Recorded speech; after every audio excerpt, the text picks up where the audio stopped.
Hi friends, welcome to வசந்தம் விலாக்ங்க. இன்றைக்கி நம்ம பார்க்க போகிற செடி மனோரஞ்சிதம், கனக செண்பகம். இதுக்கு நிறைய பேர் சொல்கிறாங்க.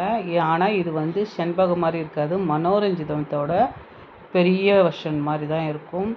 இது வாசனையும் கொஞ்சம் அப்படி தாங்க இருக்கும். இந்த ஈவினிங் டைமில் மஞ்சள் ஆகும்போது தான், ஏன்னா மனோரஞ்சிதம் கூட இப்படி தான் மஞ்சள் ஆனால் தான் நல்லா வாசனை வரும். பச்சையாக இருக்கிறத விட இது மாதிரி மஞ்சள் கலர் வரும்போது நல்லா வாசனை, தோட்டமே மணக்குங்க. இது ஈஸியாக வளருங்க. ஒரு செடியில் வளர்கிறதுனால இதை செடி மனோரஞ்சம்னு சொல்லலாம். ரொம்ப ஈஸியாக வளர்க்கக்கூடிய செடிகளில் இது கொள்ளலாங்க.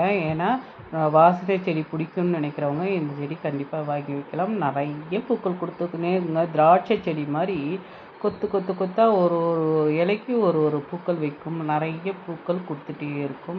அது இல்லாமல் ஈஸி மெயின்டெனன்ஸுங்க. நோய் தாக்குதல், பூச்சி தாக்குதல் எதுவுமே இருக்காது. ஈஸியாக வளரும். இதனுடைய அளவு பாருங்கள், இவ்வளோ தான் செடியோட அளவு. நான் ஒரு சின்ன பெயிண்ட் பைக்கில் தாங்க வச்சுக்கிறேன். மண்கலவைன்னு பார்த்தீங்கன்னா நம்ம சாதாரண மண்கலவை தாங்க ரோஜா செடிக்கெலாம் போடுற மாதிரி 1:1 கொக்கோபீட்டு, எருவு, செம்மண். அதுக்கு ஈக்குவல் ரேஷியோவில் நான் எப்போயுமே வேப்ப இலை கலப்பேங்க.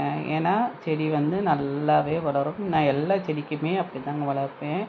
இந்த பூ பார்த்திங்கன்னா இந்த மாதிரி தாங்க இருக்கும். ரொம்ப வாசனையாக இருக்கும். தலையில் வைக்கும் போதும், பூஜை ரூமில் வைக்கும் போதும்.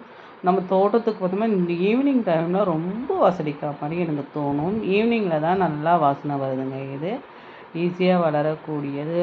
அதாவது நம்ம ரொம்ப நிறைய பூக்களையே இப்போ செண்பகம்லாம் வச்சிங்கன்னா பூக்கள் ரொம்ப டஃப் கொடுத்து பூக்கும். இதெல்லாம் நம்ம செடி வச்சிட்டோம்னா செடி வச்ச நாள்லேருந்து பூக்கள் கொடுத்துட்டே இருக்கும். இது நான் லாஸ்ட் டைம் வாங்கின செடி போயிடுச்சு. இப்போ 2வது வாங்கி புதுசாக வச்சுருக்கேன். ரொம்ப நல்லா வளரக்கூடியது. இது பேர் கனக செண்பகம், லாங்கி செடி மனோரஞ்சிதம். இதனுடைய தமிழ் பெயர் நறுமுகையாங்க. இதனுடைய பெயர் நறுமுகைன்னு சொல்கிறாங்க. இதுக்கு நான் உரம்னு பார்த்தீங்கன்னா காய்கறி கழுவின தண்ணி கொடுப்பேங்க. அது இல்லாமல் ஆட்டு உரம் எது ஒன்றாலும் கொடுக்கலாம். அப்புறம் எப்சம் சால்ட்டு கொடுங்க. அப்புறம் என்பிகே அந்த மாதிரி ஐட்டமும் கொடுக்கலாம் மழை காலம் போது. அப்போ பூக்கள் நம்மளுக்கு தொடர்ச்சியாக கொடுக்குங்க.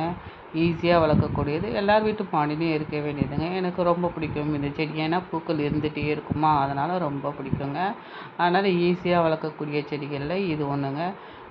வேணுன்றவங்க நிறைய நர்சரியில் இப்போ இது கிடைக்குதுங்க. வாங்கி வளங்க. கண்டிப்பாக வாங்கி வளர்க்கக்கூடிய மாடி தோட்டத்தில் ஈஸியாக வளர்க்கக்கூடியது. ஏன்னா நம்மளுக்கு பெருசாக போகாது. ஒரு பெயிண்ட் பக்கெட்டில் வச்சுட்டோம்னாவே நம்ம ஒரு 5 அடிக்குள்ளே தான், ஒரு 4 அடிக்குள்ளே தான் வருங்க. வாங்கி வளர்ந்து இதனுடைய ஸ்டெம் அளவு பார்த்திங்கன்னா இவ்வளோ தான் இருக்குது. இது வாங்கி வச்சு ஒரு வருஷம் தான் ஆகுதுன்னு நினைக்கிறேன். இப்போயே எவ்வளோ பூக்கள் கொடுத்துட்டு டெய்லியுமே நம்ம பூக்கள் பறிக்கிற மாதிரி இருக்குங்க. இந்த செடி வச்சுட்டோம்னா எல்லோரும் ட்ரை பண்ணி பாருங்கள். நம்ம சேனலை லைக் பண்ணுங்கள், ஷேர் பண்ணுங்கள், சப்ஸ்கிரைப் பண்ணுங்கள். Happy gardening friends. தேங்க்யூ.